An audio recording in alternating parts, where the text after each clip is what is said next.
Hello friends, RS mains के admit card आ गए हैं। उम्मीद करती हूँ आपने डाउनलोड भी कर लिए होंगे, अपना सेंटर भी देख लिया होगा और इंस्ट्रक्शंस भी पढ़ लिए होंगे।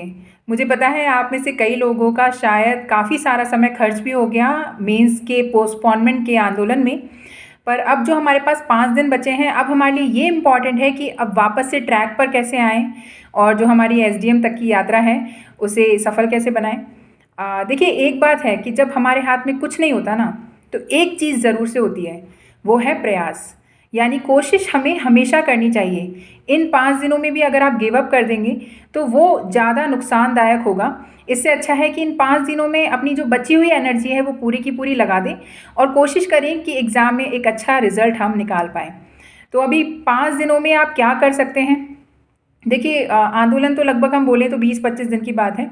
उससे पहले शायद आप पढ़ाई की होगी, और क्योंकि आपने आरएस प्री निकाला है तो बेसिक जो है वो तो आपकी जो बेसिक सब्जेक्ट्स हैं, जैसे पॉलिटी हो गई, हिस्ट्री हो गई, इकोनॉमी हो गई, ये तो लगभग मैं मानती हूँ कि तैयार ही होंगे। और आरएस मीन्स के लिए आपने शायद शुरुआती दौर में तैयारी की होगी, तो थोड़ी बहुत तैयारी आपकी होगी।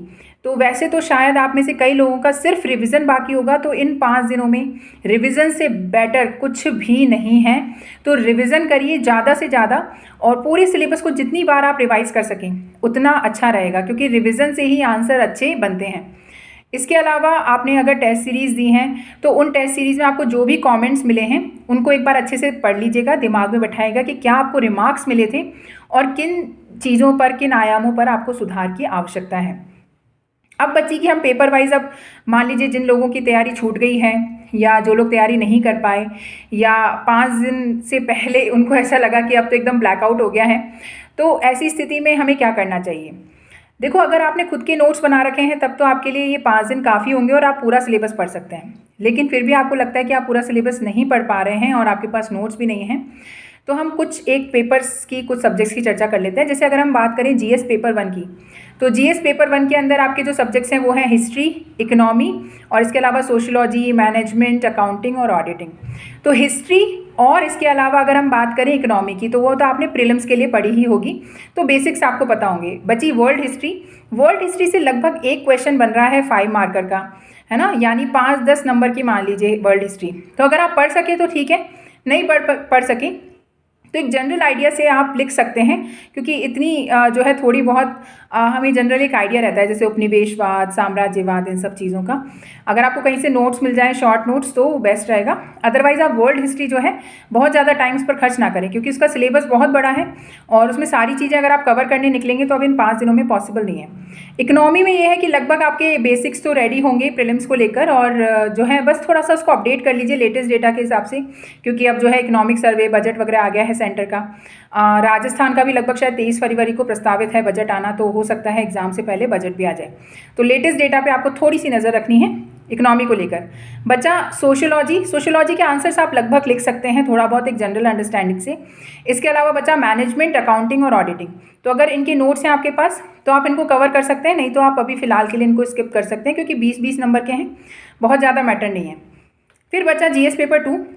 जीएस पेपर 2 में आपके हैं एथिक्स, साइंस और ज्योग्राफी। तो ज्योग्राफी आपके प्रीलिम्स के लेवल से रेडी है।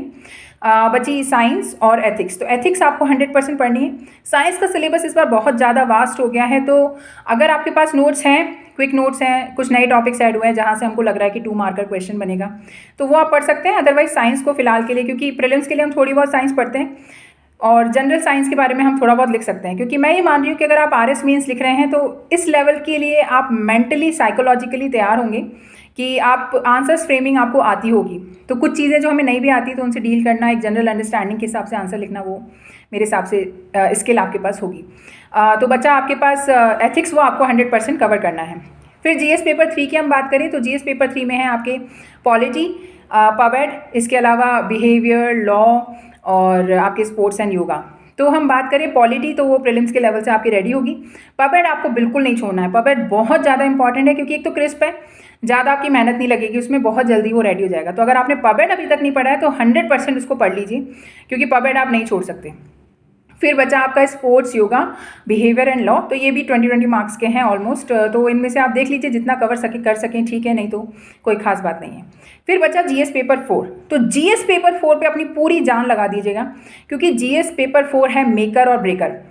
अगर जीएस पेपर 4 अगर आप अच्छे से कर लेते हैं तो सिलेक्शन के साथ साथ रैंक भी ये पेपर डिसाइड करता है। तो जीएस पेपर 4 आप बिल्कुल भी छोड़ना अफोर्ड नहीं कर सकते। तो डेली बेसिस पे पढ़िए, इन 5 दिनों में मैक्सिमम टाइम अपना जीएस 4 पर इन्वेस्ट करिए। तो जीएस पेपर 4 आपको करना ही है, पबेड आपको करनी है, एथिक्स आपको करना है। ये 3 पेपर आपको अच्छे से करने हैं अगर आप बिल्कुल भी तैयारी नहीं कर पाएँ तो इनको नहीं छोड़ना है आपको। इसके अलावा जो है ऑब्वियसली इंस्ट्रक्शन ज़रूर पढ़ लीजिएगा, अपने फ़ोटो आईडी कार्ड, इसके अलावा उस पर फ़ोटो लगानी है, ये सारी चीज़ें पहले से तैयार रखिए एडमिट कार्ड निकाल के, क्योंकि लास्ट टाइम पे जो है भागम भाग नहीं होनी चाहिए। सेंटर अगर आपने देख लिया है, टिकट्स वगैरह बुक करनी है आपको, तो वो सारी तैयारियाँ भी आप कर लीजिए। तो ऑल द बेस्ट मेरी तरफ से, आपका एग्ज़ाम अच्छा हो, आप सफलता की ओर अग्रसर हों और जल्दी ही हमारे राज्य को एक अच्छा एसडीएम मिले। All the best, bye bye.